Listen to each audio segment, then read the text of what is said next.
You walk into a room, and everyone stops talking. Not because you demanded it, not because you're loud, but because something about you commands attention without saying a word. That's not luck. That's not genetics. That's psychology, working in your favor, and most people will never understand it. See, respect isn't given freely in this world. It's earned through silence when others panic, through decisions when others freeze, through presence when others fade into the background. The mind is a battlefield, and those who control their own will always dominate those who can't. I've learned that respect starts the moment you stop seeking approval from people who don't matter. It grows when you set boundaries others are too afraid to enforce, and it becomes unshakable when your actions align so perfectly with your words that people have no choice but to believe in you. This isn't about manipulation.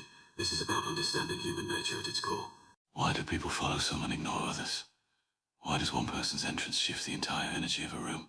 The answers lie in behavioral psychology, and today we're breaking down exactly how it works. Let me tell you something about respect that nobody wants to admit.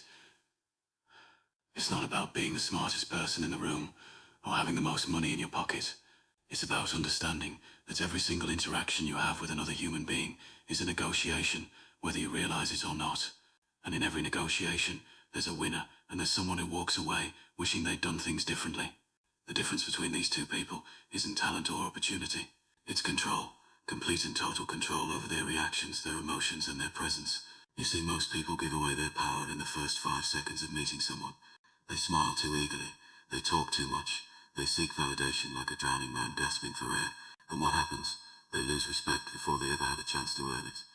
I learned early in life that silence is the most powerful weapon you'll ever own. When someone speaks to you and you take that extra 2 seconds before responding, something shifts in their mind. They start wondering what you're thinking. They begin to question whether they said the right thing. That uncertainty, that brief moment of psychological discomfort, is where respect is born. Because in that silence, you're communicating something profound without saying a word. You're telling them that their words don't rattle you, that you process information on your own terms, and that you're not in a hurry to fill empty space with meaningless noise. Most people are terrified of silence because it forces them to sit with their own thoughts, and frankly, most people's thoughts aren't pleasant company. But when you embrace silence, when you wield it like a tool rather than fear it like a weakness, people begin to see you differently. They see someone who's comfortable in their own skin, someone who doesn't need constant validation, someone who operates from a position of strength rather than desperation. Now let's talk about eye contact, because this is where most people fail miserably. They either stare at the ground like a beaten dog, or they try too hard, locking eyes with aggressive intensity that screams insecurity.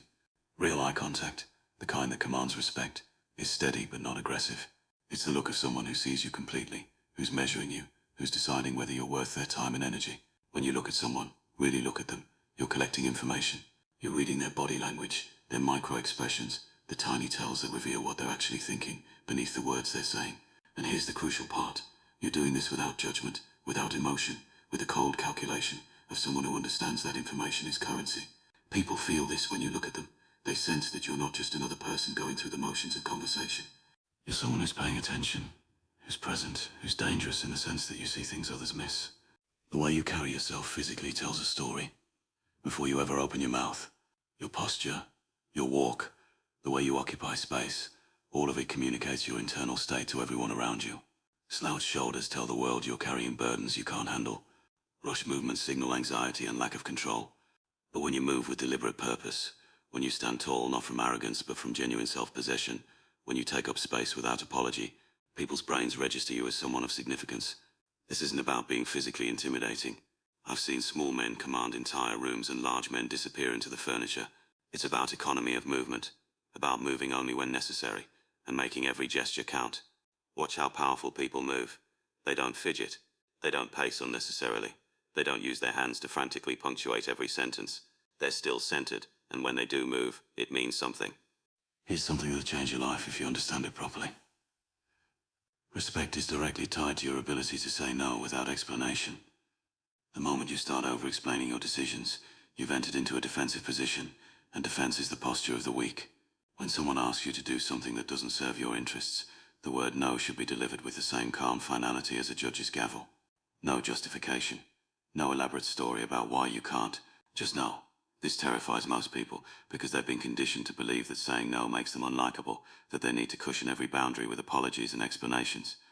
But what actually happens when you say no without flinching? People respect you more.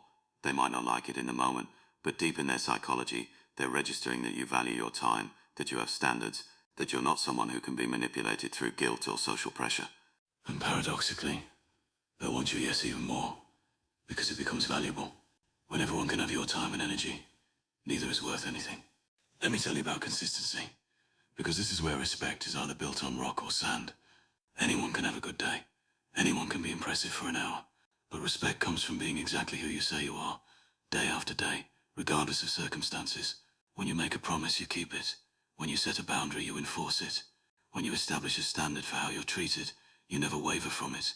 Not for convenience, not for comfort, not because it's temporarily easier to let things slide. People are constantly testing you, usually without even realizing they're doing it. They push boundaries to see if you'll hold firm. They watch to see if your actions match your words. And the moment you compromise on your standards, the moment you let something slide that you said you wouldn't tolerate, you've taught them that your words are negotiable. Once people learn that about you, respect evaporates like water in the desert.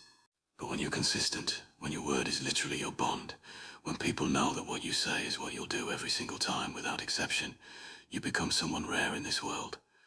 You become someone people can count on, and that reliability transforms into respect. Now here's the part that most self-help garbage won't tell you. Gaining respect sometimes means being comfortable with being disliked. Not everyone is going to appreciate your boundaries. Not everyone will understand why you don't engage in gossip or why you won't compromise on certain principles. Some people will call you cold, difficult, or unfriendly. And you have to be completely fine with that. Because the respect of people who matter, people who are going somewhere, people who actually understand what strength looks like, that respect only comes when you're willing to alienate those who would drag you down anyway. This is psychological warfare against your own need to be liked, and most people lose this battle every single day. They dilute themselves, they soften their edges, they become whatever they think others want them to be, and in doing so they become nobody at all. Respect requires that you be willing to stand alone if necessary, to be the only person in the room who holds a certain standard, to be comfortable with the isolation that sometimes comes with having a spine. Your emotional control is everything. The person who loses their temper is the person who loses respect in that moment. Anger, anxiety, desperation, all of these emotions are weaknesses when displayed publicly, and people's subconscious minds mark you as someone who can be manipulated through emotional triggers. When someone tries to provoke you and you remain calm, you've just won a psychological victory they don't even understand. When circumstances would justify panic, and you respond with measured calculation, you've demonstrated that you're built differently than most. This doesn't mean you don't feel emotions. It means you've mastered the space between stimulus and response. Something happens, and before you react, there's a pause where you decide how to respond, rather than being hijacked by your immediate emotional state. That pause, that fraction of a second where you choose your response, is where power lives. Most people are purely reactive, bouncing through life like pinballs, responding to whatever hits them. But when you develop the ability to pause, to choose, to respond rather than react, you've accessed a level of personal power that commands respect automatically, because it's so rare that people can't help but notice it.